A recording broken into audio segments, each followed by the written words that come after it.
بسم اللہ الرحمن الرحیم نحمدہ ونصلی علی رسولہ الکریم والمہدی الموعود علیہ الصلاۃ والتسلیم اما بعد فقد قال اللہ تبارک و تعالی فی کلامہ القدیم والفرقان العظیم اعوذ باللہ من الشیطان الرجیم بسم اللہ الرحمن الرحیم الذين يذكرون الله قياما وقعودا وعلى جنوبهم ويتفكرون في خلق السماوات والأرض ربنا ما خلقت هذا باطلا. ناظرین کرام، گزشتہ 3-4 دنوں سے اسی آیت شریفہ کے تعلق سے حضرت امامنا و سیدنا سید محمد جون پوری مہدی موعود علیہ السلام کی بعثت اور آپ کی مہدیت کے تعلق سے استدلال کیا جا رہا تھا. آج کی مسجد بھی اسی کی ایک کڑی ہے. بات یہ تھی کہ اللہ تبارک و تعالیٰ کے حکم سے حضرت مہدی موعود علیہ السلام نے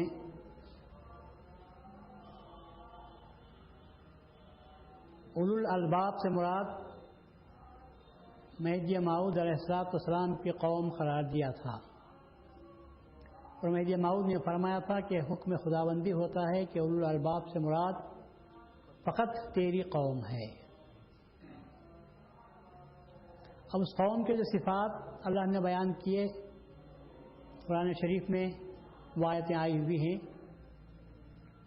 ان کا ذکر کرتے ہوئے جو بات ذکر اللہ کی سب سے پہلے آئی تھی، اس کے بعد تفکر کرنے کی بات آئی تھی. یعنی اس قوم کی خصوصیات یہ ہیں کہ وہ کھڑے ہوئے، بیٹھے ہوئے، لیٹے ہوئے اللہ تعالیٰ کو یاد کرتے ہیں.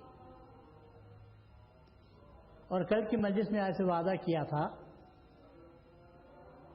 کہ انشاءاللہ آج یہ ثابت کرنے کی کوشش کروں گا اللہ ہی کے حکم سے، قرآن کی آیتوں سے، کہ تمام عبادتوں کی جڑ ذکر ہے. تمام عبادتوں کا خلاصہ، تمام عبادتوں کا مرکز، عبادتوں کا محور ذکر اللہ ہے.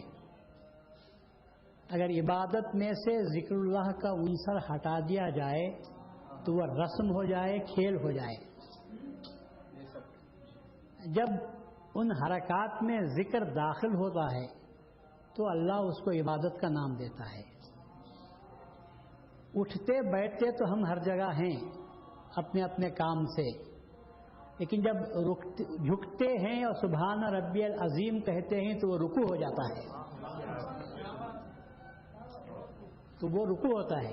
قیام تو ہم ہمیشہ بس اسٹاپ پر بھی بس کے انتظار میں کرتے ہیں، کھڑے ہوتے ہیں، آدھا گھنٹہ کھڑے ہو جاتے ہیں.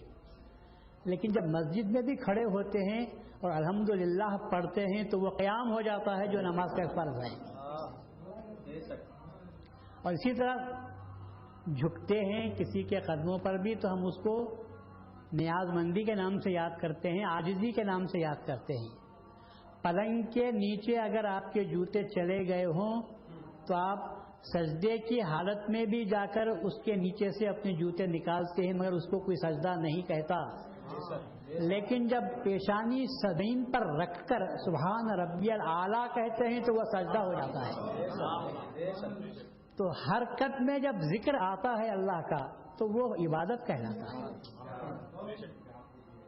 تو یہ ہے ذکر کی خوبی کہ حرکت تمہاری، اور جب نام میرا ہے تو میری عبادت بن جاتا ہے. میرا نام آ گیا اس میں تو وہ اس کو عبادت کے نام سے یاد کرتے ہیں. یہ تو یہ سرسری گفتگو جو میں آپ کے سامنے کر رہا ہوں، لیکن اگر ہم اور قرآن کی آیتوں پر غور کریں تو آپ کو پتہ چلے گا کہ اصل نماز بھی جو آپ پڑھتے ہیں تو نماز پڑھنے کا مقصد کیا ہے. تو اللہ تعالیٰ حضرت موسیٰ علیہ السلام کو حکم دیتا ہے اقیم الصلاۃ لذکری، اقیم الصلاۃ لذکری، تو نماز کو قائم کر، کس کے لیے؟ میرے ذکر کے لیے۔ تو معلوم ہوا کہ جب اللہ تعالیٰ نے حضرت موسیٰ جیسے جلیل القدر پیغمبر کو نماز بھی پڑھنے کا حکم دیتا ہے تو اس کی علت یہ بیان کرتا ہے کہ نماز اس لیے پڑھنا چاہیے کہ اس میں میرا ذکر ہو جائے۔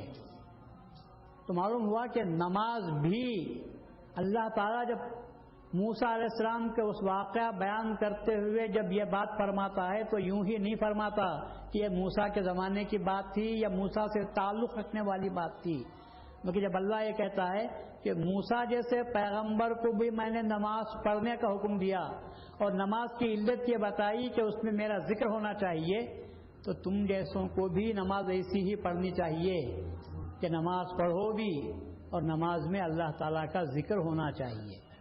اب آپ دیکھو شروع سے آخر تک اللہ تعالیٰ ہی کا ذکر نماز میں رہتا ہے۔ اتحیات میں بھی اللہ کا ذکر ہے، درود شریف میں بھی اللہ کو ہی ذکر کرتے ہیں، اللہم، اے اللہ تو محمد پر صلوات بھیج دے، اس میں بھی اللہ تعالیٰ کا نام لیا جاتا ہے۔ تو معلوم یہ ہوتا ہے کہ نماز پوری کی پوری اللہ تعالیٰ کے ذکر سے کہ اسے بھری ہوئی ہوتی ہے، مملو ہے، معمور ہے، اللہ کے ذکر سے ہے، اور اللہ کے ذکر سے یہ عنصر ہٹا دیا جاتا ہے تو نماز نہیں رہتی۔ ان کو ہم حرکات کے نام سے یاد کرتے ہیں، ان کو ہم کھیل تماشے کے نام سے بھی یاد کر سکتے ہیں، لیکن جب ذکر پیدا ہو جاتا ہے، اس میں ذکر آ جاتا ہے تو وہ ہماری عبادت ہوتی ہے اور اللہ تعالیٰ خوش ہوتا ہے۔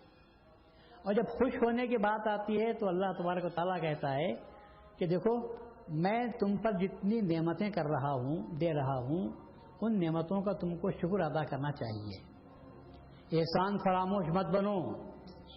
سب سے بڑی جو چڑ اللہ کو ہوتی ہے وہ بندے کی طرف سے احسان فراموشی سے ہوتی ہے، اور اللہ یہ چاہتا ہے کہ جب میں نعمتوں کی قدر کرتا ہوں تو تم کو بھی چاہیے کہ تم میری نعمتوں کی قدر کرو۔ اصل شکر کے معنی قدر شناسی کے ہیں، اور اللہ تعالیٰ کہتا ہے کہ میں سب سے زیادہ شکور ہوں، میں سب سے زیادہ شکور ہوں۔ شکور کے معنی شکر کرنے والے کے، اور شکر کے معنی میں کہتا ہوں قدر شناسی کے۔ اللہ تبارک و تعالیٰ اس قدر شناس ہے کہ ہم جیسے گندا بندوں کی بھی قدر کرتا ہے۔ ہماری چھوٹی موٹی جھوٹی عبادت کو قبول کر کر اللہ ہم کو نوازتا ہے، اور اب اللہ یہ کہتا ہے میں تم جیسوں کی قدر کرتا ہوں تو تم میری قدر نہیں کرتے۔ اور قدر کرنے کا طریقہ کیا ہے؟ تو اللہ سکھاتا ہے فَاذْكُرُونِي أَذْكُرْكُمْ وَاشْكُرُوا لِي۔ تو اللہ کہتا ہے شکر کرنے سے پہلے ذکر کرو،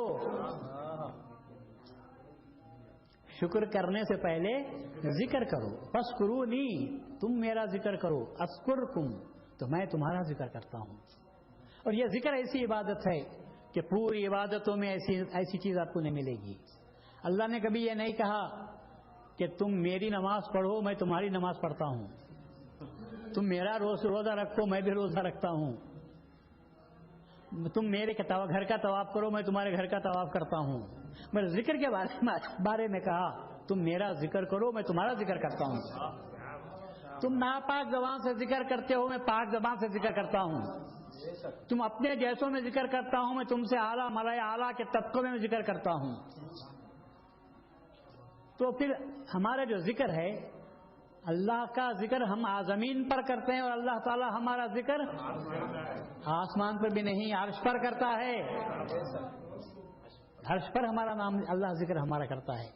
تو کس کی صفت ہے؟ یہ ذاکرین کی صفت ہے کہ ہم تمہارا ذکر کر کے تو دیکھو اللہ تبارک و تعالیٰ تمہارا ذکر آسمان پر کرتا ہے، تمہارا ذکر اللہ کرتا ہے، فرشتوں سے کہتا ہے اب تک تو میرے نام کی تسبیح پڑھ رہے تھے، اب میرے بندے کی نام کی تسبیح پڑھو جو میرا شکر ادا کرتے ہیں، جو میرا ذکر کرتے ہیں، اس کا نام لیا کرو جو میرا نام لیتا ہے۔ یہی ہے ذکر جو میں کہتا ہوں۔ اللہ جو کہتا ہے کہ میں تم کو یاد کرتا ہوں، اس کے معنی یہی کہ میں فرشتوں سے کہتا ہوں کہ اس بندے کا ذکر کرو جو میرا ذکر کرتا ہے۔ اب اگر جب فرشتے بندے کا ذکر کرتے ہوں گے تو آپ اندازہ لگاؤ، اور اللہ اس سے خوش ہوتا ہے. اللہ تعالیٰ شرک کو پسند نہیں کرتا. میرے ذکر کے بارے میں اللہ کہتا ہے جو میرا ذکر کرتے ہیں اے فرشتوں تم اس کا ذکر کرو. تو یہ ذکر کی باتیں، ذکر کی یہ منزل ہے، ذکر کا یہ مقام ہوتا ہے. تو نماز میں ہم نے دیکھ لیا کہ ذکر کے لیے ہی اللہ تبارک و تعالیٰ نے ہم کو نماز پڑھنے کا حکم دیا ہے کہ نماز پڑھو تاکہ میرا ذکر قائم ہو جائے. روزہ رکھنے کے بارے میں بھی اللہ کہتا ہے روزے رکھو جیسا کہ تم پر میں فرض کیا ہوں، جیسے تم سے پہلے کے لوگوں پر میں نے فرض کیے، تاکہ تم تقوی شعار بن سکو، اللہ تعالیٰ کا ڈر پیدا ہو سکے. اور جب مہینہ پورا ہوا پورے مہینے کے تم نے روزے رکھے، چاہے 29 ہو یا 30 ہو، روزے رکھ لیے، تو اللہ کہتا ہے روزے رکھنے کے بعد میں فخر نہ کرو، روزے رکھنے کے بعد میں فخر نہ کرو، اتراؤ مت اپنی عبادتوں پر، اپنے روزے رکھنے پر. وَلِتُكَبِّرُوا اللَّهَ عَلَى مَا هَدَاكُمْ. اب تم کو چاہیے کہ عید کی نماز پڑھو تو میری تکبیر بیان کرو. اب خوشی یہ ہے کہ میری تکبیر تم بیان کرو گے تو یہی سب سے بڑی خوشی کی بات ہے. نہ سویاں کھانے میں خوشی ہے، نہ کپڑے پہننے میں خوشی ہے. سب سے بڑی خوشی کی بات یہ ہے کہ ایک مہینہ بھر ہم تیری عبادت کرے، اس کے بعد وَلِتُكَبِّرُوا اللَّهَ، اللہ کی تکبیر بیان کرو، عَلَى مَا هَدَاكُمْ، جس طرح پر اللہ نے تم کو ہدایت دی ہے. تو تکبیر بھی اللہ تعالیٰ کا ذکر ہے. اور دنوں میں کم کرتے ہیں اس دن زیادہ ذکر کرتے ہیں، اس دن زیادہ تکبیرات پڑھتے ہیں، اور دنوں میں 1 مرتبہ اللہ اکبر کہتے ہیں، اور عید کی نماز میں 6 زائد مرتبہ اللہ اکبر کہتے ہیں. تو یہاں عید بھی ہو رہی ہے تو کس معنی میں ہو رہی ہے؟ اللہ کے ذکر کے ذریعے سے. تو مومن کی عید اللہ تعالیٰ کا ذکر ہے. ذکر مزید ہا تو عید ہو گئی. یہاں بھی وہی بات ہے. اور جب زکوٰۃ کے بارے میں چلو تو اللہ تبارک و تعالیٰ کہتا ہے کہ یا ایھا الذین آمنوا لا تلھکم اموالکم ولا اولادکم عن ذکر اللہ ومن یفعل ذلک فاولئک هم الخاسرون. اے ایمان والو، تمہارے مال، تمہارے اموال، تمہاری اولاد تم کو اللہ کے ذکر سے غافل نہ کر دے.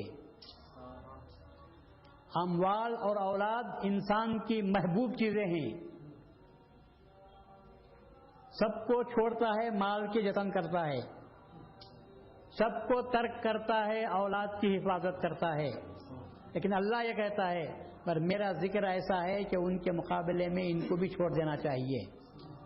چھوڑنے کی بات تو اللہ نہیں کہتا، مگر یہ کہتا ہے کہیں میرے سے غافل نہ ہو جاؤ. اولاد و مال کی محبت میں اتنے منہمک اور اتنے مشغول نہ ہو جاؤ کہ تم اللہ کے ذکر سے غافل ہو جاؤ. اور اگر کوئی ایسا کرتا ہے تو ایسے لوگ گھاٹا اٹھانے والے ہیں. نہ مال ان کو ملے گا، نہ ان کو اولاد ان کے ہاتھ آئے گی. اور آج ہم دیکھتے ہیں ہمارے پاس شکایتیں آتے ہیں کہ بچہ ہمارا نہیں رہا، آج مال ہاتھ سے نکل جا رہا ہے. ان سے پوچھو، ان کی زندگیوں کا جائزہ لو تو آپ کو پتہ چلے گا ان کی زندگی میں خدا آیا نہیں تھا تو نہ مال نے ساتھ دیا نہ اولاد نے ساتھ دیا. مال ہاتھ سے نکل جاتا ہے اور اولاد بھی ہاتھ سے نکلتی ہے. نکلنے کے معنی یہ ہے کہ بچہ جب تک شادی نہیں ہوئی تھی ہمارا تھا، اب شادی کے بعد ہمارا نہیں رہا، بیوی کا ہو گیا. تو اللہ کہتا ہے جب تیرا بچہ تیرا نہیں رہا، بیوی کا ہو گیا تو تجھے رنج ہے، اور تو میرا بندہ میرا نہیں رہا اور اولاد کا ہو گیا تو مجھے رنج نہیں ہوتا ہوگا؟ آج تجھے رنج ہو رہا ہے اور تو سوچ رہا ہے کہ سب میں اتنا پالا پوسا، اور اپنے ماں کہتی ہے کہ کب سے میں اس محنت کر کے پیٹ میں رکھ کر تجھے پالی، دودھ پلائی اور تیری شادی مہمانی کی، اور تو اب بیوی کو دیکھ کر مجھ سے ناراض ہو گیا. اللہ کہتا ہے پالنے والے نہ ماں تھی نہ باپ، ماں کے پیٹ میں تھا تو میں پال رہا تھا، باہر آنے کے بعد میں تجھے پال رہا تھا. میں نے تجھے وہ چیزیں دی جو تو رکھتا بھی نہیں تھا. تو حقیر پانی کا قطرہ تھا. آنکھ میں نے دیے، کان میں نے دیے، زبان، ناک، ہاتھ، پاؤں، دل، دماغ، کیا کچھ میں نے نعمتیں نہیں دی. اور باہر آنے کے بعد جب تو دیکھا اپنے بچوں کو، مال کو دیکھا تو ایسا مجھ سے دور ہو گیا وہ مجھے جانتا ہی نہیں. تو اللہ کہتا ہے کہ جب جب اگر تو اپنے بچوں کو میرا ذکر یاد دلاتی رہتی تو بچے بھی تیرا ذکر کرتے، تجھے یاد رکھتے. لیکن جب تو نے بچوں کی تربیت کے سلسلے میں غفلت برتی اور تو نے کبھی بچوں کو خدا یاد نہیں دلایا تو آج دیکھ بچے تجھے بھی یاد نہیں کرتے. ومن یفعل ذلک تو فاولئک هم الخاسرون. اس کے بعد اللہ کہتا ہے وانفقوا مما رزقناکم، اور یاد کرو اور خرچ کرو اس چیز کو جو ہم نے تم کو دیا ہے. ہم نے تم کو دیا ہے مما رزقناکم، ہم نے تم کو جو کچھ دیا ہے اس میں سے تم کو خرچ کرنا چاہیے. تم ماں کے پیٹ سے پیسہ لے کر پیدا نہیں ہوئے تھے، تم تو رینگتے ہوئے کیڑے تھے جب تم پیدا ہوئے تھے. تمہارا باپ بھی تمہارے لیے کچھ رکھ کر نہیں گیا تھا، تمہاری ماں کے پاس سے بھی اتنا بڑا جہیز اور جائیداد نہیں آئی تھی. آج جو تم لاکھوں میں کھیل رہے ہو کس کی وجہ سے کھیل رہے ہو؟ کس کی چیزوں کو تم استعمال کر رہے ہو؟ دنیا کی پیدا کردہ چیزیں بھی میری اور پیدا کردہ چیزوں میں تصرف کرنے والے بھی تم. اور جب پیسہ ہاتھ میں آتا ہے تو مجھ سے ایسا گزر جاتے ہو جیسا مجھے جانتے ہی نہیں. تو اللہ یاد دلاتا ہے مما رزقناکم، ہم نے جو دیا ہے اس میں سے دو، اس میں سے خرچ کرو. اور کتنا خرچ کرو؟ دیتا ہوں 100 لیتا ہوں 2.5 روپے. وہ بھی کب؟ سال بھر کھانے کے بعد اگر بچا تو، اور اگر نہیں بچا تو وہ بھی نہیں پوچھتا. 1 سال تک تم کو موقع دیتا ہوں، کھاؤ پیو موج کرو مستی کرو. پھر بھی اگر بچا رہا تو 100 روپے اگر بچے ہیں تو اس میں سے 2.5 روپیہ میرے نام پر نکالو. اور مجھے دینے کی ضرورت نہیں ہے، اپنے بھائی بندوں کو غریبوں کو دیا کرو تو میں خوش ہو جاؤں گا. تو زکوٰۃ میں بھی اللہ تعالیٰ یاد کس کی دلاتا ہے؟ اپنی زکوٰۃ یاد دلاتا ہے کہ رزقنا، اتنا تو سوچو کہ میں نے تم کو دیا ہے اور میرے ہی نام پر تم کو خرچ کرنا چاہیے. تو یہاں بھی ذکر اللہ، اسی لیے زکوٰۃ کی رقم دیتے وقت میں نیت کرنی چاہیے کہ میں اللہ کے نام پر اللہ کے حکم کے تحت دے رہا ہوں. جب نیت نہیں کریں گے، دل میں جس سے آیا اسے دے دے کر گھر میں آ کر بولیں گے وہ جو دیا تھا زکوٰۃ کا تھا تو اللہ قبول نہیں کرتا. اللہ کہتا ہے دیتے وقت میں نیت کرو تو میں قبول کرتا ہوں. تو یہاں بھی اللہ تبارک و تعالیٰ کے نام پر ہی خرچ کرنا ہے. یجاہدون فی سبیل اللہ باموالکم وانفسکم، یجاہدون فی سبیل اللہ باموالہم وانفسہم. اللہ کے راستے میں جہاد بھی کرتے ہیں تو اپنے مال کے ذریعے سے بھی اور اپنی جانوں کے ذریعے سے بھی. مگر راستہ کون سا ہے؟ اللہ کے راستے میں خرچ کرنا چاہیے. تو یہاں بھی اللہ ہی کی یاد آتی ہے. اور کل میں آپ کو آیت سنایا تھا یا ایھا الذین آمنو، اے ایمان والو، اگر کسی دشمن کی جماعت سے تمہاری مٹھ بھیڑ ہو جائے تو فاثبتوا واذکروا اللہ، ثابت قدم رہو اور اللہ کو یاد کرو. میدان جنگ میں کسی کو خبر نہیں رہتی، سب کے ہوش اڑتے ہیں مگر مومن کے ہوش نہیں اڑتے. مومن کو ثابت قدم رکھنے والا کون ہوتا ہے؟ اللہ تعالیٰ کا ذکر کرو تو اللہ تم کو قائم رکھتا ہے، اللہ تم کو باقی رکھتا ہے. اور دیکھنے والوں نے تو میدان جنگ میں بھی اللہ کو دیکھا ہے. میدان جنگ میں بھی دیکھنے والوں نے اللہ کو دیکھا ہے. میاں کی لڑائی ہو رہی ہے، بندگی میاں کی جنگ ہو رہی ہے، جنگ بدر ولایت جنگ ہو رہی ہے. بندگی میاں کے ساتھ فقراء حزب اللہ ہیں، سامنے مظفر کا عظیم لشکر ہے، مقابلہ چل رہا ہے. ایسے میں بندگی میاں رضی اللہ تعالیٰ عنہ نے اپنے خلیفہ خاص حضرت بندگی ملک الہدات خلیفہ گرو رضی اللہ تعالیٰ عنہ سے مخاطب ہوتے ہیں اور یہ پوچھتے ہیں کہ بھائی دادو کچھ نظر آ رہا ہے، کچھ دیکھ رہے ہو؟ تو ملک الہدات خلیفہ گرو نے فرمایا جب مرشد کی توجہ ہوئی، الفاظ میرے یاد رکھو، جب مرشد کی توجہ ہوئی تو خلیفہ گرو نے جواب دیا کہ ہاں میراں کے صدقے سے، میراں جی کے صدقے سے دیکھ رہا ہوں. تو پھر بھی حضرت نے پوچھا کیا دیکھ رہے ہو؟ تو خلیفہ گرو نے فرمایا دونوں طرف حق کا جلوہ دیکھ رہا ہوں، دونوں طرف حق کا ظہور دیکھ رہا ہوں. ایک طرف تو وہ جماعت ہے جو اللہ کے نام پر جان دینے کے لیے تیار کھڑی ہوئی ہے، ایک طرف وہ جماعت ہے جو کمر کستا ہے مہدی موعود کی حجت کو پیش کرنے کے لیے، سلطان وقت کے مقابلے میں آئے ہوئے ہیں، نہتے ہیں، بے سر و سامان ہیں. لیکن میں ان کو نہتوں کے نام سے اس لیے یاد نہیں کرتا کہ سامان نہیں تو کیا ہوا، ان کے پاس ایمان کی دولت ہے.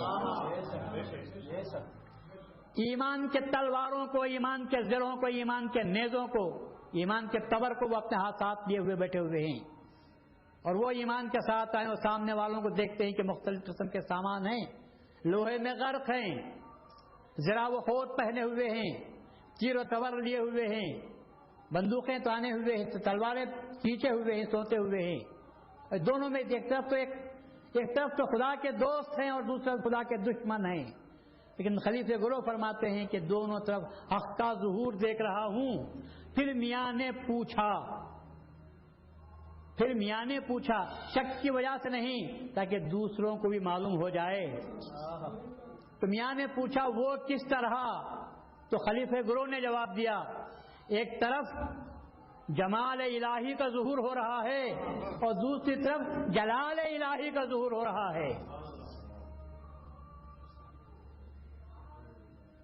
جمال و جمال ہے، ایک طرف مہر خداوندی ہے اور دوسری طرف قہر خداوندی ہے.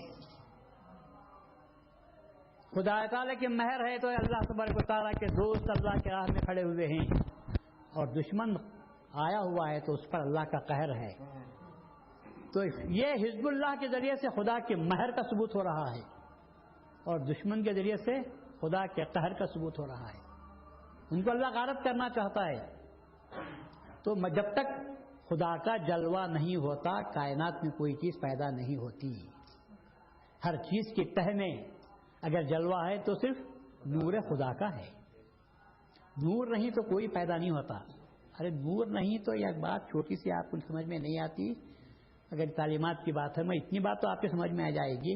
نور نہیں ہوتا تو چیز نظر نہیں آتی تو پیدا کہاں سے ہوگی؟ ظلمت میں آپ دیکھ سکتے ہیں، اندھیرے میں دیکھ سکتے ہیں، ہوگی چیز اندھیرے میں مگر آپ دیکھ نہیں سکتے. اور اللہ کہتا ہے تمہاری یہ بات ہے کہ تم اندھیرے میں دیکھ نہیں سکتے، ظلمت میں دیکھ نہیں سکتے. اور سچی بات تو یہ ہے کہ نور نہ ہو میرا تو کوئی چیز پیدا بھی نہیں ہوتی.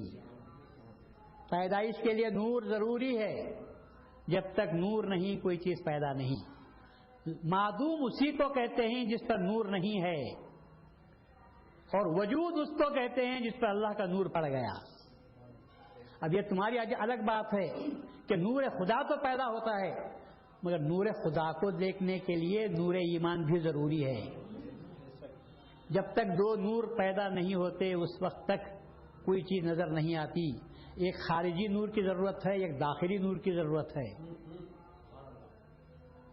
آپ روشنی ہے لیکن آنکھیں اندھی ہیں تو کوئی چیز نظر نہیں آتی.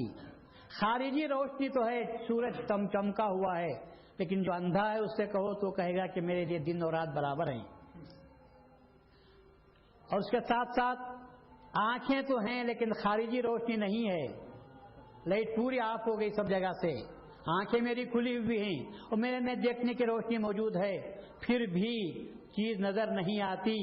تو دیکھنے کے لیے دو نور چاہیے، ایک خارجی نور چاہیے اور ایک داخلی نور چاہیے. دیکھنے والی آنکھیں بھی بینا اور روشن ہو اور جس چیز کو دیکھنا چاہتے ہیں وہ بھی نور میں ہو تو ایسی صورت میں چیز نظر آتی ہے. اور اگر ایک ہی نور ہو جائے تو چیز نظر نہیں آتی. اب نقطے کی بات کہہ رہا ہوں، جب دو نور ہوں تو چیز نظر آتی ہے. تو نبوت میں جو دیدار نہیں ہوا اسی لیے نہیں ہوا، ایک نور تھا اور ولایت میں دو نور آ گئے. نبوت بھی تھی اور ولایت کا نور بھی تھا تو نظر آ گئی چیز.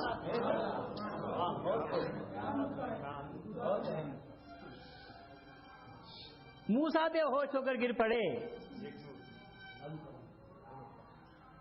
اور یہاں کہتے ہیں کہ نہیں، آمدن بندہ بینائی خدا. وہ نور تو روشن ہے ہی مگر تمہاری آنکھوں میں نور نہیں تھا اور میں آیا ہوں تصدیق کا نور لگانے کے لیے. یہ سرما لگ گیا تو پھر دیدار تم کو ہو جائے گا. دو نور چاہیے، نور نبوت بھی چاہیے اور نور ولایت بھی چاہیے. اس لیے آپ نے فرمایا کہ میں دیدار کی دعوت دینے کے لیے آیا ہوں. آپ نے فرمایا تصدیق ہے بندہ و بینائی ہے خدا. جس کو دیکھنا منظور ہو وہ میرے پاس آئے. میں سرما لگاتا ہوں اس کی آنکھ میں. اب وہ سرما لگا, سارے حجاب کٹ جاتے ہیں, سارے حجاب کٹ جاتے ہیں. جب معمولی چشمے گلاس میں یہ بات ہے کہ نظر آنے نہیں آنے والی چیز اس چشمے کے ذریعے نظر آتی ہے, تو خدا تعالیٰ کا چشمہ جسے لگا اسے کیا ہوتا ہوگا. اندھوں کو نظر نہیں آتا اور ہم کو جب چشمہ لگ گیا تصدیق کا, ہم کو چیز نظر آتی ہے. لوگ بینا نابینا یہ کہتے ہیں نہیں خدا کا دیدار ممکن نہیں, اندھے ہیں تو کہہ رہے ہیں, اور دیکھنے والوں سے پوچھو تو کہتے ہیں ہم تو دیکھتے رہتے ہیں. سجدے میں سر رکھنے کی دیر ہے نہیں, رکعت بننے کی دیر ہے. الہادی بیوی فرماتے ہیں جب تک خدا کو دیکھ نہیں لیتی میں قول نہیں باندھ دیتی. اب دوسروں کو نظر نہیں آتا تو میں کیا کروں.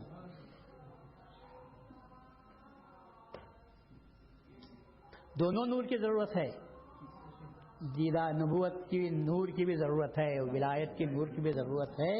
حالانکہ نظر آتا ہے نور سے دو چیزیں نظر کبھی نہیں آتی. ارے دو آنکھوں سے دو چیزیں نظر آتی ہیں, دو آنکھوں سے دو چیزیں نظر نہیں آتی. دو آنکھوں سے ایک ہی چیز نظر آتی ہے, مگر دو آنکھوں میں بھی نور کام وہی کرتا ہے. نور کا مخزن اندر ہی ہے, اسی کی شعائیں پھیلتی ہیں, مگر ایک نور نبوت ہے اور ایک نور نبوت ہے. اللہ تعالیٰ جو لوگوں کو دیکھ رہا ہے, اللہ کہتا ہے میں بصیر ہوں, میں دیکھتا ہوں. ہم کو بھی اللہ نے اپنے طور پر دو طرح کی نور پیدا, دو آنکھیں دی. اللہ کو دنیا کو دیکھنے کے لیے بھی دو آنکھیں ہیں, ایک نبوت ہے اور ایک آنکھ ہے, ایک آنکھ ولایت ہے اور ایک آنکھ نبوت ہے. اسی سے اللہ دیکھتا رہتا ہے, ظاہر کو بھی دیکھتا ہے نبوت سے اور باطن کو دیکھتا ہے ولایت سے دیکھتا ہے. مگر وہ ہماری آنکھ کی طرح نہیں ہے. ایسا مت سمجھو کہ اللہ آنکھوں کا محتاج ہے.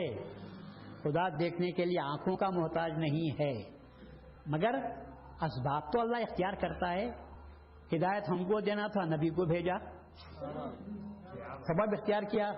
اس کے سبب تو اللہ کہے گا تو اگر قادر ہے مجھے ہدایت دینے پر, تو نہ کتاب پڑھتا نہ پیغمبر کو مانتا, ہدایت دے دے, تو اللہ کہے گا کہ یہ طریقہ نہیں ہے ہمارا. ہمارا طریقہ یہ ہے کہ ہم پیغمبر کو بھیجتے ہیں, کتاب کو بھیجتے ہیں, کتاب کو پڑھ پیغمبر کو مان تو تجھے ہدایت ملتی ہے, بغیر اس کی ہدایت نہیں ملتی. ہاں دیتے ہیں, وہ خاص لوگوں کو دیتے ہیں, عام کے لیے وہ طریقہ نہیں ہے, عام کے لیے وہ طریقہ نہیں ہے. وہ صرف پیغمبر ہوتے ہیں جن کی طرف ہم وحی کرتے ہیں. وہاں بھی اللہ تعالیٰ جبرائیل کا واسطہ اختیار کرتا ہے, وہاں بھی جبرائیل کا واسطہ اختیار کرتا ہے. اور پھر ایک مقام وہ آیا کہ اللہ نے کہا کہ ہٹا دو ان تمام واسطوں کو, اب ہم ڈائریکٹ بات کریں گے. تو مہدی موعود نے فرمایا علمت من اللہ بلا واسطۃ, اب روزانہ مجھے اللہ کے پاس سے معلومات حاصل ہو رہے ہیں, مگر اب جبرائیل کا واسطہ بھی نہیں. جب نبوت نہیں تو جبرائیل کی کیا ضرورت ہے. ولایت کے معنی جب نزدیکی کے ہیں تو بیچ میں کیوں, ہٹا دو اس راستے کو بھی, ہٹا دو اس واسطے کو بھی. اب جب ڈائریکٹ بات کرنی ہے تو ڈائریکٹ بات کرنے کا نام ہی ولایت ہے. اب یہی ولایت ہے. رسول اللہ صلی اللہ علیہ وسلم کو یہ دونوں مراتب سے گزرنا پڑا. سدرۃ المنتہا تک جبرائیل کا واسطہ رہا, اور جب سدرۃ المنتہا آ گیا تو جبرائیل بھی ہٹ گئے. تو جو مقام رسول اللہ کا تھا مہدی موعود کا وہی مقام ہے. اس سے آگے جانے کے بعد جو ولایت نصیب ہوئی, ولایت کے میدان میں رسول اللہ صلی اللہ علیہ وسلم نے سیر کی ہے, تو وہ ایک اونچا مقام ہے. یہ تو معلوم ہوا کہ ذکر کے بغیر آپ کو کوئی چیز نہیں. اور جب حج کو جاتے ہیں تو حج کیا ہے, شروع ہوتا ہے لبیک اللہم لبیک. حج کی ابتدا کس سے ہوتی ہے, اللہ کی یاد سے ہوتی ہے. اور پھر بھی اللہ کہتا ہے کہ فذکروا اللہ عند المشعر الحرام, جب مزدلفہ میں پہنچو تو اللہ کو کثرت سے یاد کرو. تو معلوم یہ ہوا حج متعدد اعمال کا مجموعہ ہے. احرام باندھنا ہے, اے اللہ میں احرام باندھ رہا ہوں, اے اللہ میں تیری طرف حاضر ہوں. اس کے بعد خانہ کعبہ کو دیکھتے ہیں, اللہ کا گھر ہے, اللہ یاد آتا ہے. طواف کرتے ہیں تو اللہ تبارک و تعالیٰ کے گھر کا مگر پکارتے ہیں اللہ تبارک و تعالیٰ کو. اس کے بعد نماز پڑھتے ہیں اللہ تبارک و تعالیٰ کے لیے 2 رکعت. تو صفا مروا کی صحیح کرتے ہیں تو رسول پر درود پڑھتے ہیں، اللہ کو یاد کرتے ہیں.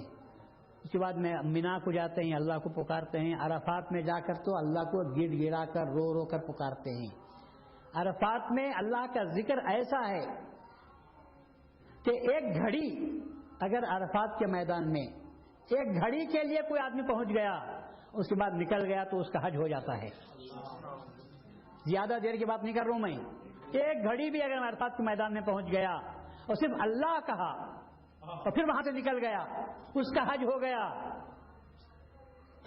اس کا حج ہو گیا.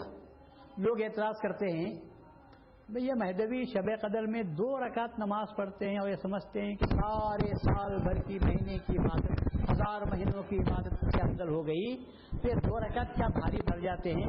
میں کہتا ہوں جب میدان عرفات میں ایک گھڑی ساری زندگی پر بھاری پڑتے ہیں، ساری زندگی گناہ ایک طرف اور عرفات کے میدان میں قیام ایک ساتھ کا ایک طرف، اور اللہ کہتا ہے جو میدان عرفات میں آ گیا تو میں اس کے سارے گناہ معاف کرتا ہوں. اور وہ وہاں سے واپس آتا ہے تو ایسا آتا ہے پاک ہو کر جیسا کہ ماں کے پیٹ سے پیدا ہوا. اور ایک نقطے کی بات کہوں، آپ غافل نہیں ہو جانا، یاد رکھنے کے واسطے بات بول رہا ہوں، عمل مت کرو اس پر، میرے سارے باتوں پر عمل کرو، مجھے اس بات پہ عمل مت کرو. میں فقط فضیلت بیان کرنے کے لیے بول دے رہا ہوں. عرفات کے میدان میں اگر کوئی پہنچتا ہے تو فقہا کہتے ہیں تھوڑی نیم ہوشی کی حالت میں بھی پہنچ گیا، میدان میں قدم رکھ گیا، یا ہوش کی حالت میں تھا 1 سیکنڈ کے لیے پھر بے ہوش ہو گیا، اس کا حج ہو جاتا ہے، اس کا حج ہو جاتا ہے. حالانکہ اس نے اللہ کو پکارا بھی نہیں، میدان میں پہنچ گیا تو سمجھو کہ اس کا حج ہو گیا. خالی پہنچ گیا تو حج ہو گیا، حج ہو گیا. یہاں مہدی موعود کی اتباع میں 2 رکعت پڑھتے ہیں تو کیا نہیں ہوتا ہوگا. یہاں متابعت المہدی الموعود جب کہتے ہیں تو ہمارے سب کے نظروں کے سامنے مہدی موعود کا مشاہدہ قائم ہو جاتا ہے. اقتداء میں پڑھتے ہوں گے، ہم اقتداء میں پڑھتے ہیں، ہم اقتداء میں پڑھتے ہیں امام کی، لیکن خیال متابعت میں رہتا ہے مہدی موعود کی. تو ہماری 2 رکعت نماز 2 رکعت مت کہو، جس کو 2 رکعت مت کہو. اور اگر یہ 2 رکعت بیکار نظر آتے ہیں تو عرفات کے میدان کے 1 ساعت قیام بھی بیکار ہو جائے گی. جب وہ کارآمد ہے تو یہ بھی کارآمد ہے. بات مقامات کی رہتی ہے، بات مقامات کی رہتی ہے، بات نظر کی رہتی ہے. ہم پر کوئی آدمی 1000 نظر ڈالے کچھ نہیں ہوتا، تو مہدی کی 1 نظر پڑ جائے تو 1000 سال کی مقبولہ عبادت سے بہتر ہے. کدھر 1000 سال کی مقبولہ عبادت تو کدھر مہدی موعود کی 1 نظر. کیونکہ 1 نظر معمولی بات نہیں ہے. وہ 1 نظر کس کی نظر ہے، وہ کس کی نظر ہے. ارے عجیب بات ہے، عجیب بات ہے. اللہ نے لوگوں کو مہدی سے ملایا اور مہدی نے لوگوں کو اللہ سے ملا دیا. یہ ملانے کا سلسلہ بھی عجیب نکلتا ہے. خوش قسمت ہیں وہ لوگ جو مہدی موعود سے ملے اور اللہ نے ان کو ملایا، اور پھر خوش قسمت ہو جاتی ہیں وہ لوگ جو مہدی سے مل کر یہ کہتے ہیں کہ ہم مہدی سے نہیں ملے، ہم تو اپنے اللہ سے ملے. یہ ذکر کی برکت ہے، یہ ذکر کی برکت ہے. معلوم ہوا حج میں بھی اصل جو چیز کام کر رہی ہے ذکر ہے. وَاذْكُرُوا اللَّهَ فِي أَيَّامٍ مَّعْدُودَاتٍ. اللہ کہتا ہے حج کے جو 5 دن ہیں ان خاص چند مخصوص دنوں میں اللہ تعالیٰ کو کثرت سے یاد کرو.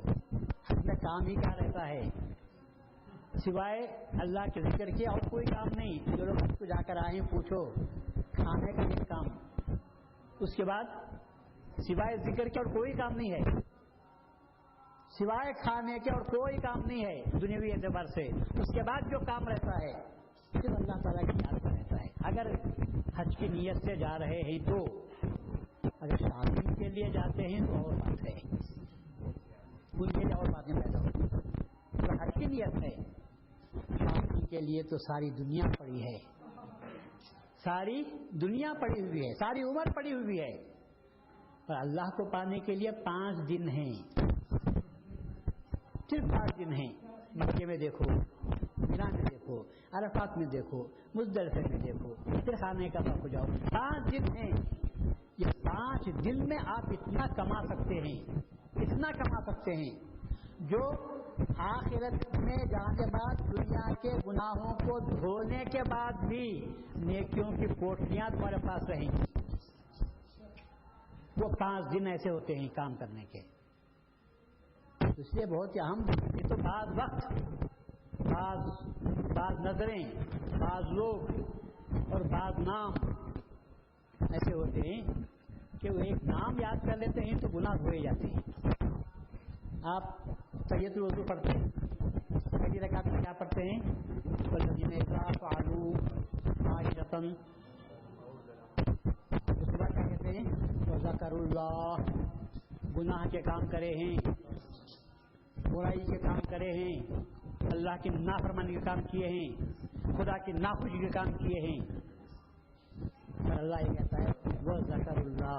پھر اس کے بعد جب اللہ کو یاد کرتے ہیں تو اللہ کیا کر دیتا ہے؟ ان کے گناہوں کو بخش دیتا ہے. تو کس وجہ سے گناہ بخشے گئے؟ اللہ کے ذکر کرنے کی وجہ سے. تو اللہ کہتا ہے سارے گناہ کرتے رہو، تم کرو، جب مجھے یاد کرو تو پھر میں گناہ کو دھونے کے لیے تیار ہوں. وَمَن يَعْمَلْ سُوءًا أَوْ يَظْلِمْ نَفْسَهُ، پھر يَسْتَغْفِرِ اللَّهُ. اگر کوئی شخص برا کرتا ہے، گناہ کے کام کرتا ہے، پھر اللہ سے استغفار کرتا ہے، اللہ سے استغفار کرتا ہے، تو کیا ہوگا؟ تو اللہ کو وہ گناہوں کو، توبہ کو قبول کرنے والا مہربان ہوگا. وہاں بھی اللہ کا نام آ رہا ہے. ارے اللہ کو یاد تو کر کے دیکھو. نفس کے بہکانے سے غلطی ہو گئی ہو تو ہو گئی ہو، پر دل کے کہنے پر اللہ کو یاد کر لو. تو دل کے کہنے پر اللہ کو یاد کرو گے تو اللہ تعالیٰ تمہارے گناہوں کو معاف کر دے گا. تو اللہ تعالیٰ کو تواب و رحیم پائیں گے. یہ بات بھی آئی ہوئی ہے. اور کل میں نے آپ سے یہ کہا تھا کہ لوگ سوال بھی مجھ سے اگر کریں تو آپ بول دیے تو اچھا ہے کہ دل باہر ہے، دل ہمارا جسم سے باہر ہے. اسی لیے میں نے فرمایا کہ بیت الخلاء میں بیٹھو تو یاد ذکر کرو، زبان سے نہیں بلکہ دل سے، من میں ہونا چاہیے. اس کو ذکر خفی کہتے ہیں. ہم دل سے نہیں بولتے، اس کا نام کیا رکھتے ہیں؟ ہم ذکر خفی رکھتے ہیں. کیونکہ دوسروں کے پاس ذکر قلبی بھی ہے، اس کے معنی الگ لیتے ہیں، مگر ہمارے پاس اس کا ذکر کا نام ہے ذکر خفی. تو میرے اسلام فرماتے ہیں کہ ذکر جلی کرنا جائز نہیں، لیکن ذکر خفی کر سکتے ہیں. اور ایک مقام بھی ہے جہاں ذکر خفی کر سکتے ہیں. عورتیں بیٹھی ہوئی، میں وہ نام نہیں لیتا، وہ مقام کا نام نہیں بتاتا، مگر میرے اسلام فرماتے ہیں کہ اس وقت میں بھی اللہ تعالیٰ کا ذکر کرنا چاہیے، اس وقت بھی اللہ تعالیٰ کا ذکر کرنا چاہیے. تو ان مقامات میں سے ایک مقام وہ بھی بتاتے ہیں. تو وہاں میں کہہ رہا تھا اس لیے کرنا چاہیے کہ دل جسم کے اندر نہیں ہے، جسم میں نہیں ہے، بلکہ دل باہر ہے. تو آج اس کی تشریح کرتا ہوں کہ قلب سے مراد 2 دل ہوتے ہیں. قلب سے مراد 2 ہوتے ہیں. ایک وہ جو صنوبری شکل میں، صنوبر کی شکل میں جسم کے بائیں طرف پستان کے نیچے رکھا ہوا ہے، اس کو دل کہتے ہیں. اور یہ دل وہ ہے جسے ڈاکٹر جانتے ہیں، ہارٹ کہتے ہیں اسے لوگ ڈاکٹر کیا کہتے ہیں؟ ہارٹ اٹیک ہوا، ہارٹ ٹربل دے رہا ہے، دل میں درد اٹھا ہے، وہ دل کی نسیں ہیں اور وہ جو ہے پمپنگ کرتا رہتا ہے، وہ دل ہے. وہ صنوبری شکل کا ہے، وہ دل ہے. وہ دل تو جسم میں ہے، وہ دل کی ہم بات نہیں کرتے، وہ دل میں ہے. اللہ بولے تو دل کو آپریشن کر کے دیکھو، کہیں اللہ نظر آئے گا؟ اللہ تو چھوڑو، میرے دل میں ایک بات آئی. کہاں سے آ گئی بھی تیرے دل میں؟ آپریشن کر کے دیکھو، وہ بات نظر نہیں آتی. تو معلوم یہ ہوا یہ دل الگ ہے، وہ دل الگ ہے جس میں بات آتی ہے. تو میں جو کہہ رہا ہوں یہ دل کی بات نہیں، وہ دل یہاں نہیں ہے، وہ دل کچھ اور ہے. اور یہی وہ دل ہے جسے اللہ کہتا ہے قلب المومن عرش اللہ. مومن کا دل رحمان کا عرش ہے. اگر وہ ہوتا تو کافر کو بھی یہ دل ہے. اللہ مومن نہ بولتا بلکہ اللہ بولتا قلب الانسان بول دیتا، مگر نہیں ہے، اللہ بولتا ہے قلب المومن. تو معلوم یہ ہوا یہ ہارٹ الگ ہے اور وہ دل الگ ہے. اور میں جو بات کر رہا تھا ذکر کرو دل سے، تو اس سے مراد ذکر خفی کی بات کرتا ہوں. توجہ کرو دل کی طرف. تو یہ دل کے اندر بھی ایک دل ہے، اس میں بھی ایک دل ہے. تو جب اس میں بات آتی ہے نیکی کی، اس میں بات آتی ہے برائی کی، اسی لیے رسول اللہ صلی اللہ علیہ وسلم فرماتے ہیں الا ان فی الجسد مضغۃ، لوگوں آگاہ ہو جاؤ تمہارے پورے جسد میں ایک گوشت کا لوتھڑا ہے. ان صلوح الجسد کلہ، اگر وہ اچھا ہو جائے تو پورا جسم اچھا ہو جائے. وَإِن فسدت، اور اگر وہ لوتھڑا خراب ہو جائے تو فسد الجسم جسد کلہ، تو سارا جسم خراب ہو جائے. الا وہی القلب، یاد رکھو کہ وہ دل ہے. اب لوگ ہمارے پاس آتے ہیں، کیا ہوا بھائی کل آپ بولے تھے؟ نہیں بھائی اب میں کل بولا تھا مگر آج نہیں دیتا. تو اس کا دل بدل گیا. بھائی دل کہاں بدلا ہے؟ دل تو اندر بیٹھا ہوا ہے. کچھ بدلا دل تو بدلا ہی نہیں. دل جیسے کہ ویسا ہے. پھر بھی ہم کیا کہتے ہیں؟ دل بدل گیا. جب دل بدل گیا تو معنی کیا ہوتے ہیں؟ یہ دل کے معنی نہیں ہوتے. دل کے معنی وہ ہم اور الگ بات اور دل کے معنی لیتے ہیں. اور کسی سے محبت ہو جاتی ہے تو ہم کیا کہتے ہیں؟ میرا دل اس پر آ گیا. کہاں ہے بھائی؟ کہاں گیا؟ گیا کی تو آیا کہاں سے؟ وہ تو یہیں بیٹھا قید ہے، وہ نکل بھی نہیں سکتا. میرا شاعر کیا کہتا ہے، عاشق کیا کہتا ہے؟ بس دل آ گیا، بس دل آ گیا، میرا آ گیا. وہ بھی غلط ہے. دل جا رہا ہے، آ گیا بولتا ہے. حالانکہ دل گیا ہے اس کے پاس، بولتا ہے میرا دل آ گیا بولتا ہے. خیر آ گیا ہو یا گیا ہو کچھ بھی ہو جائے، مگر دل تو ہے وہاں.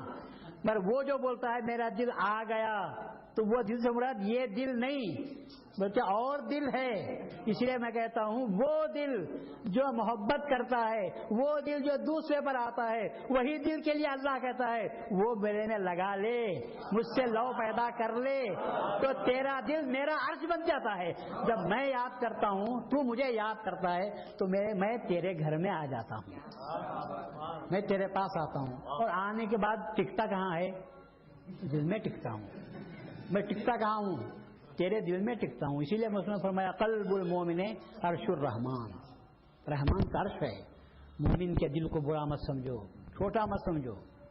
مومن کا دل بہت بڑا ہے، اور اتنا بڑا ہے، اتنا بڑا ہے، اتنا بڑا ہے، آسمان زمین دوزخ جنت سب کچھ اس میں سما سکتے ہیں. انسان مومن کے دل کی وسعت کا کوئی اندازہ لگا نہیں سکتا. ایک دل، جنت کی تمنا کہاں ہوتی ہے؟ دل میں. دوزخ سے ڈر کہاں پیدا ہوتا ہے؟ دل میں. عرش کو دیکھنے کی تمنا دل میں، اور خدا کو دیکھنے کی تمنا دل میں. تو کون بڑا ہوا؟ دل بڑا ہوا. دل اتنا مومن کا بڑا ہے کہ اس کے سامنے ساری کائنات ہیچ ہے. اور یہ دل ایک مٹھی کے برابر ہے. انسان کی ہر مٹھی، جب آدمی مٹھی بند کرو اس پر رکھو تو جتنی انسان کی مٹھی، چھوٹے بچے کی مٹھی اتنا دل، بڑا آدمی ہے اور پھر قوی ہے کل پہلوان ہے تو اس کی مٹھی جتنی ہے اس کا دل اتنا. ہمارا ہر دل ہماری مٹھی کے برابر ہے. میرا قلب المومن کیسا ہے؟ مٹھی کے برابر ہے. تو اللہ بیٹھے گا وہاں، کہاں سے آ سکتا؟ تو معلوم یہ ہوا کہ یہ قلب اور ہے. اسی لیے میں کہہ رہا ہوں دل سے اللہ کو یاد کرو. وہ دل جو یہاں نہیں ہے وہ جسم سے باہر ہے، اور جسم سے باہر ہے جب تو اللہ کا عرش بن جاتا ہے. اب بات سمجھ میں آ گئی آپ کے؟ تو ذکر بہت بڑی چیز ہے. تو ہر عمل کی بنیاد، یہ تو آپ سے میں ذکر رہا ہوں اعمال کے سلسلے میں. اعمال سے ہٹ کر بھی آپ غور کرو تو جب تک ذکر نہیں ہوتا کوئی عمل قبول نہیں ہوتا. آپ صبر کرتے ہیں، آپ صبر کرتے ہیں، صبر بھی اللہ کے ذکر کے ساتھ ہی ہوتا ہے. ان اللہ مع الصابرین، آپ صبر کرتے ہیں تو کس کو دیکھ کر؟ وصبر وما صبرک الا باللہ، اے پیغمبر تو صبر کر اور تیرا صبر اللہ کے ساتھ ہے۔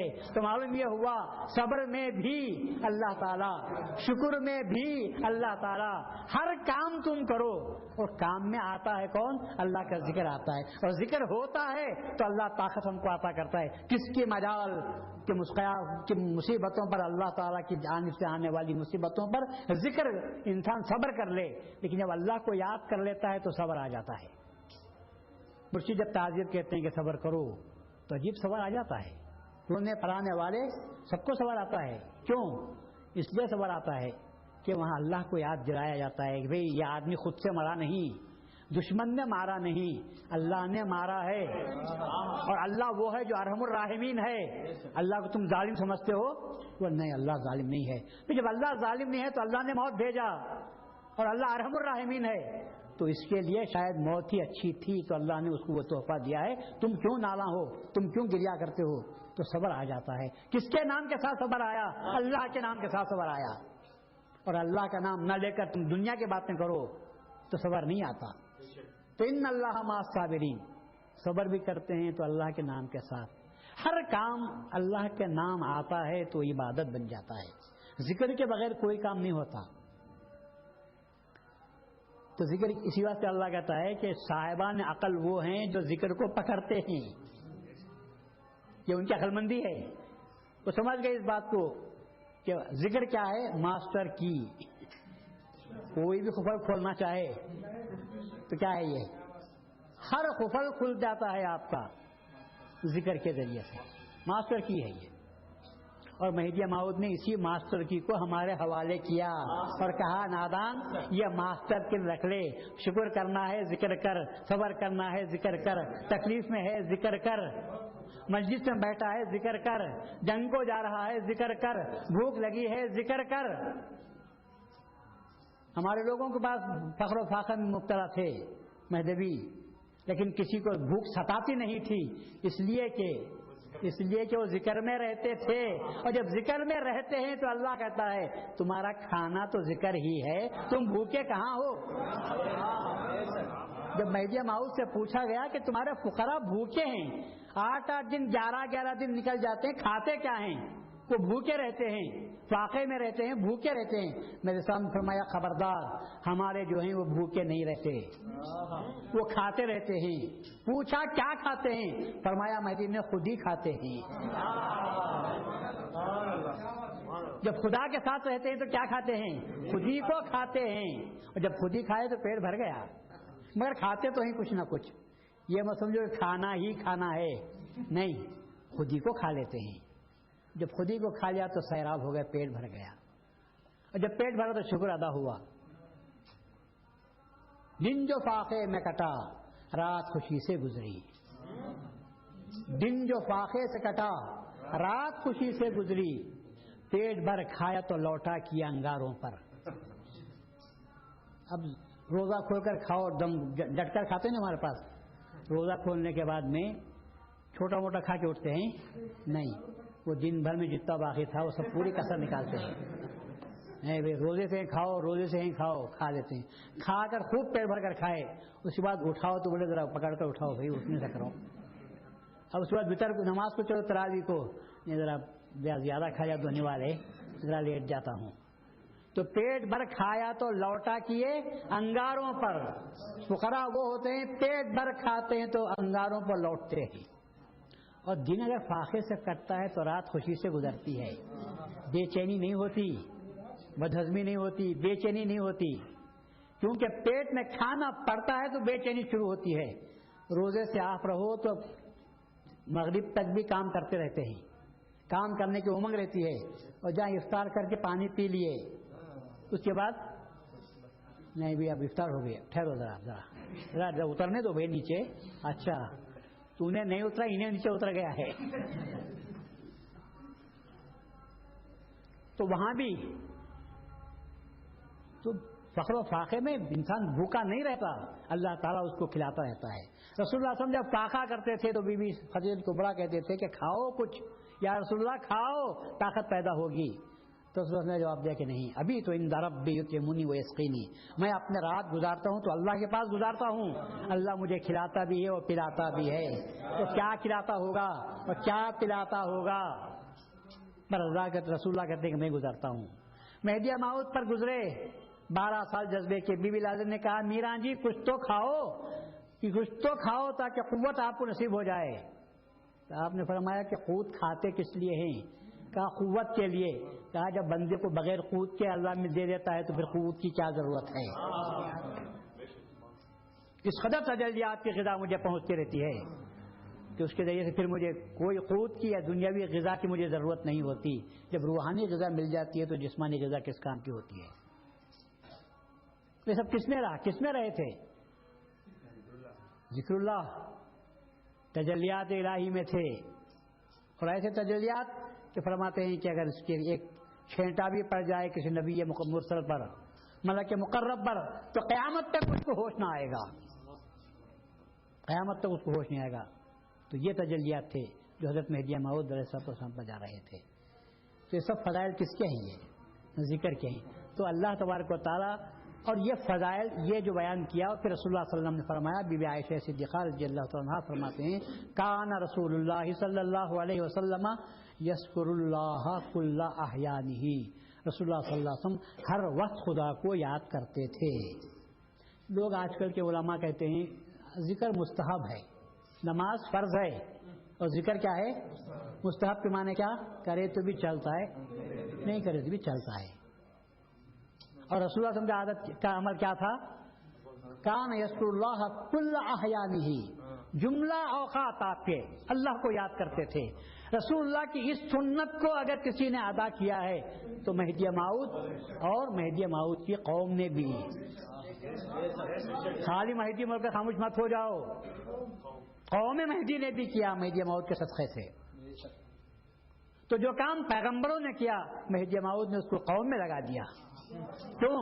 یات اللہ بقوم، اللہ اس قوم کے ساتھ جب آنے والا ہے تو اللہ قوم کو لا رہا ہے تو وہ قوم کیا کرے گی؟ اللہ کو یاد کرے گی، کیونکہ قوم کا سردار اللہ ہی ہوا، اللہ کا خلیفہ ہوا ہے، اللہ کا خلیفہ ہے۔ تو جب اللہ لایا ہے اسی کام کے لیے یذکرون اللہ، تو اللہ تعالیٰ کا ذکر کرتے ہیں، اور ذکر کی ہی بات ہوتی ہے، کھڑے ہوئے، لیٹے ہوئے، اٹھے ہوئے، بیٹھے ہوئے۔ یہ ہے یہ قوم مہدی موعود علیہ السلام کی صفات۔ اب جب ذکر کر لیے اس کے بعد یتفکرون فی خلق السماوات والارض، اب آتے ہیں فکر کرنے کی طرف۔ اس واسطے رسول اللہ نے فرمایا اللہ کو یاد کرو، اللہ کو یاد کرو اور مخلوقات میں فکر کرو۔ اور ہم لوگ یہ کرتے ہیں کہ اللہ میں فکر کرتے ہیں اور مخلوقات کو یاد کرتے ہیں، مخلوق کو یاد کرتے ہیں اور اللہ میں فکر کرتے ہیں۔ اللہ میں فکر کرو گے تو گمراہ ہو جاؤ گے، اللہ میں فکر کرو گے تو گمراہ ہو جاؤ گے، اور مخلوق کو یاد کرو گے تو گمراہ ہو جاؤ گے۔ مخلوق فکر کرنے کی چیز ہے اور خالق ذکر کرنے کی چیز ہے۔ خالق کا ذکر کیا کرو تو کیا ہوگا؟ خالق کا ذکر کرو گے تو فنا کا درجہ ملے گا، اور مخلوق کا ذکر کرو گے تو انا کا درجہ ملے گا۔ مخلوق کو یاد کرو گے انا، بھائی میں نے تم کو یاد کیا، اور اللہ کو کوئی نہیں کہتا میں نے تجھے یاد کیا، کرتا ہے مگر بولتا بھی نہیں، بول نہیں سکتا۔ ایک مقام وہ آتا ہے کہ ذاکر مذکور میں اتنا فنا ہو جاتا ہے کہ پوچھو تیرا نام کیا ہے تو وہ نام بولنے کے لیے بھی تیار نہیں ہوتا، مخلوق سے بیگانہ ہو کر اللہ کو پکارتا ہے۔ کسی کی دھن نہیں، کسی کا دھیان نہیں، کسی کا خیال نہیں، بس اللہ اللہ اللہ اللہ کرتے رہتے ہیں۔ مہدی موعود کی بعثت کا مقصد یہی تھا کہ بندوں کو اللہ اللہ یاد دلائیں۔ تو بہت اونچا مقام ہے ذکر کا، اور اسی لیے مہدی موعود علیہ السلام نے ذکر دوام کو فرض فرمایا۔ لوگ اعتراض کرتے ہیں ذکر دوام کیسا؟ تو کہو کہ بی بی عائشہ کو کیا جواب دو گے؟ رسول اللہ کے فرماتے ہیں کہ رسول اللہ ہر وقت خدا کو یاد کرتے تھے، اسی لیے مہدی موعود نے فرمایا ہر وقت خدا کو یاد کرو۔ تو جب تم ہر وقت اللہ کو یاد کرو گے تو اللہ بھی تم کو یاد کرتا ہے، اور ہر وقت کی ضرورت نہیں۔ اگر اللہ نے ایک وقت یاد کر لیا، ایک وقت یاد کیا، ایک وقت کی تجلی اس کی ہو گئی، تو سمجھو کہ ہماری ساری زندگی سرشار ہو جاتی ہے۔ اب جن کی زندگیوں پر اللہ تعالیٰ کی رحمتیں برس رہتی ہوں گی، تجلیات و انوار کا نزول، بارشیں جن پر ہوتی ہوں گی، تو کیا مقام ہوتا ہوگا ان کا، کہاں پہنچے ہوئے ہوں گے۔ ارے وہ فرش پر رہتے ہیں، میں اس کو عرش کے نام سے یاد کرتا ہوں، اس میں فرش کے نام سے یاد کرتا ہوں، وہ رہتے ہوں گے فرش پر، مگر میں اسے عرش کے نام سے یاد کرتا ہوں۔ تو ذکر جو ہے بہت ہی اونچا، اس واسطے ہے قوم مہدی کی جو صفت بیان کی گئی ہے، میرے سامنے جو فرمایا ہے، یہ ہوش مندوں کا کام ہے۔ اب اس کے بعد کا مقام وَيَتَفَكَّرُونَ فِي خَلْقِ السَّمَاوَاتِ وَالْأَرْضِ، اور جب وہ بھی جب ذکر کے ساتھ فکر کرتے ہیں تو دنیا ان کو کھل کر سامنے آ کر کہتی ہے کیا ہے، بتا دیتی ہے، تو ان کے زبان سے بے ساختہ نکلتا ہے ربنا ما خلقت ھذا باطلا، یہ دنیا میں کوئی چیز باطل نہیں ہے، ہر چیز حق ہے، ہر چیز حق ہے، کوئی چیز باطل نہیں ہے دنیا میں۔ کافر وہ بھی کیا ہے، آپ کی ہمت نہیں ہو رہی ہے، میں بولتا ہوں، اس کا کافر ہونا بھی حق ہے، اس کا کافر ہونا بھی حق ہے۔ کالا جانور غرادت کھا رہا ہے، وہ بھی کیا ہے، حق ہے۔ ہم غذا کھاتے ہیں، وہ بھی حق ہے، اور جانور وہ چیز کھاتا ہے وہ بھی حق ہے۔ کیوں؟ اللہ کی مصلحت کو اللہ جانتا ہے۔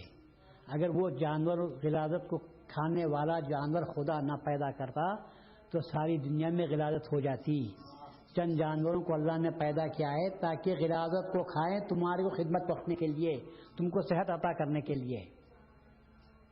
کائنات کی ہر چیز جو پیدا کی اللہ نے کی ہے، کسی چیز کو باطل پیدا نہیں کیا، ہر چیز حق ہے، مگر کب حق ہوتی ہے؟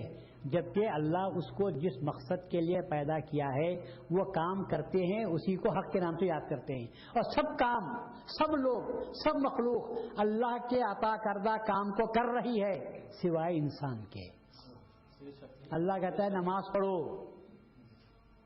اور ہم کہتے ہیں اذان سن کر جائیں گے، نہیں، یہ ہمارا کام ہے۔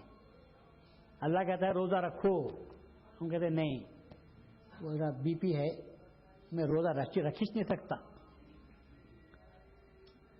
ہم کہتے ہیں رکھو بھائی روزہ، اگر مر جاؤ گے تو کیا ہوگا؟ شہادت کا مرتبہ مل جائے گا، اور کیا ہوگا؟ مرنا تو ہے، اور بغیر وقت کی موت آتی ہے؟ نہیں آتی۔ ایک آدمی بس اسٹاپ پر کھڑا ہوا تھا، ایک گرا، مر گیا، اور ایک آدمی کو ٹکر ہوتی ہے، ایکسیڈنٹ ہوتا ہے، 90 دن تک ہسپتال میں پڑے ہو کر اچھا بھلا آ جاتا ہے۔ کیوں؟ اس کی موت نہیں آئی تھی، اور اس کی موت آئی تھی، کچھ بھی نہیں ہوا، دھکا بھی نہیں دیا کوئی، کیا ہوا؟ چکر آئی، گر گئے اور مر گئے، ہو گیا، گر گئے اور مر گئے، دو ہی باتیں ہیں، اس کی موت آ گئی تھی۔ تو جب تمہارا یقین ہے کہ اللہ تبارک و تعالیٰ نے ہر کام کے لیے وقت مقرر کر رکھا ہے، تو کیا خدا پر تم کو یقین نہیں ہے؟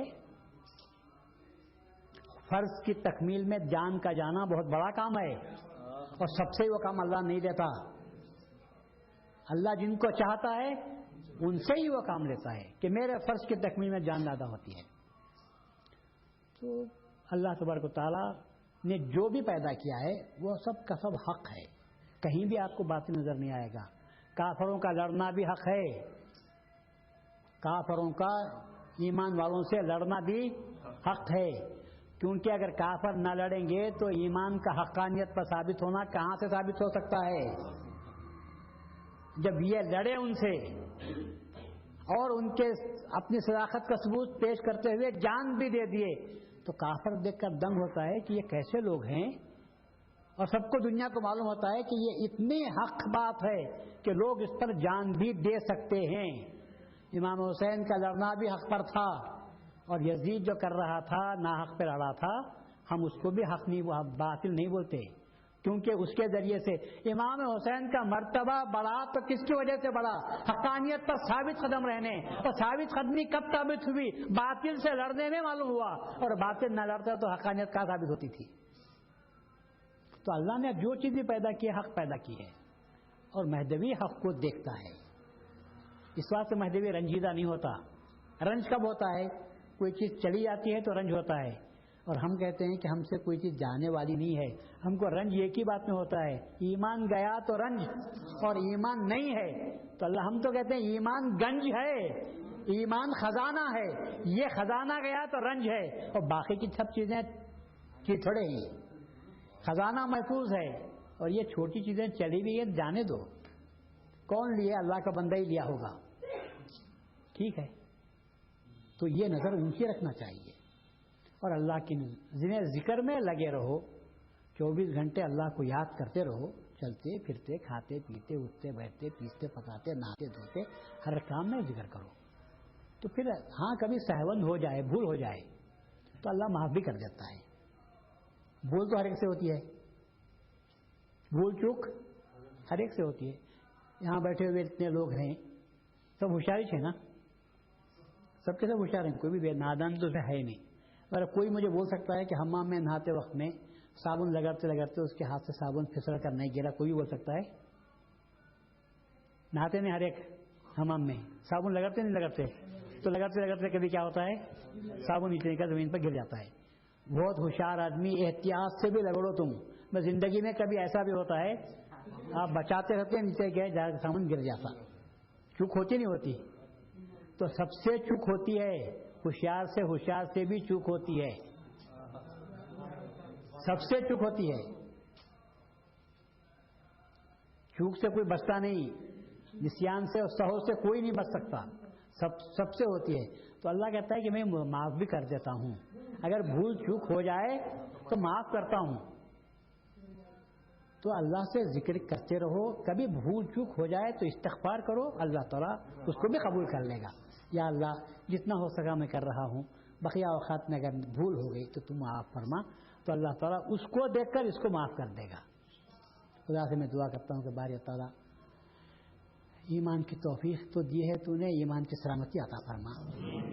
مہدی موعود علیہ السلام کی مہدیت پر سچے دل سے یقین کرتے ہوئے آپ کی تعلیمات پر عمل کرنے, اور سب سے زیادہ تیرا ذکر برپا کرتے ہمارے دلوں میں, تاکہ ہم کہیں بھی رہیں لیکن تجھے یاد کرتے رہیں. کیونکہ اللہ کو ہم یاد کریں گے تو اللہ ہم کو یاد کر لے, تو بس اس کے سوا اور کچھ نہیں چاہیے. واخر دعوانا الحمد للہ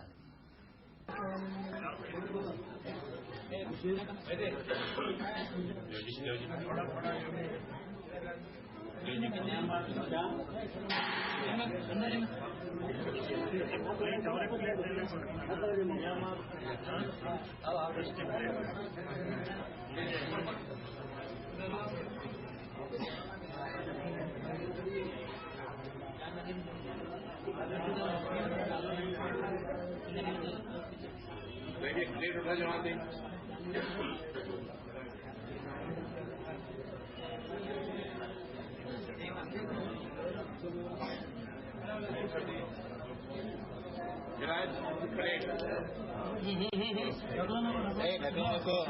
جناب